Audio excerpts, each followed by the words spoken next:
आता बातमी साताऱ्यामधून आहे। सातारा जिल्हा परिषदेवर भाजपनं एक हाती सत्ता मिळवली आहे। आज राष्ट्रवादी आणि शिवसेनेकडून अर्ज न आल्यानं सभापतींची बिनविरोध निवड झाली आहे। जिल्हा परिषद अध्यक्ष उपाध्यक्ष निवडीच्या राड्यानंतर आज पुन्हा सभापती निवडीवरून जिल्हा परिषदेमध्ये वादंग उठल्याचंही पाहायला मिळालं। तर भाजपनं केलेली फोडाफोडी आणि जिल्हा प्रशासन यांच्या भूमिकेचा निषेध करत राष्ट्रवादी आणि शिवसेनेच्या सदस्यांनी सभापती निवडीवर बहिष्कार टाकला।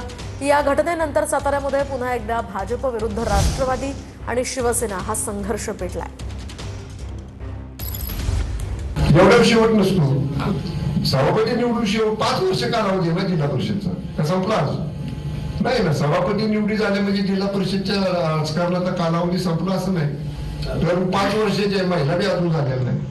आगे आगे देखू तुला घालणं अजून बरंच पाहिजे।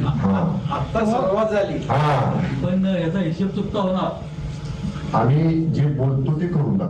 आता ते असंच म्हणले अध्यक्ष निवड बाकी आहे, आता म्हणजे सभापती निवड बाकी आहे, आता म्हणतात की 5 वर्ष बाकी आहे। ते आम्हालाही कल्पना आहे 5 वर्ष अजून करायचं। आम्ही सगळ्यांना सोबत घेऊन यशवंतराव चव्हाण साहेबांच्या विचारानं ही जिल्हा परिषद पुढे नेण्याचा आम्ही प्रयत्न करू, लोकाभिमुख काम करू आणि त्यासाठी आमचे सगळे अध्यक्ष असतील, आमचे सगळे सभापती असतील, लोकाभिमुख काम करतील, काय अडचण येणार। त्यामुळं अजून सातत्यानं आपण बघा की ब्लेम आमच्यावर करायचा आणि धमकी त्यांनी द्यायची, हे सातत्यानं घडलेलं आहे।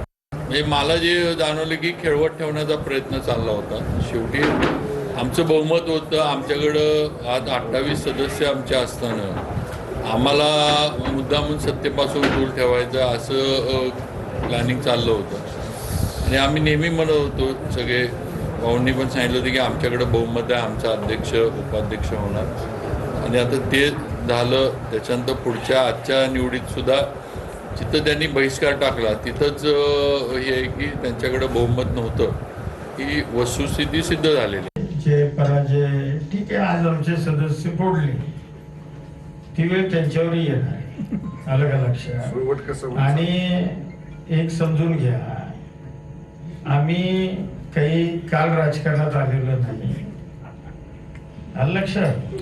माझ्या कुटुंबामध्ये 50-60 वर्ष जिल्ह्याचं राजकारण, त्यामुळं याचं उत्तर आम्ही 100% दिल्याशिवाय राहणार।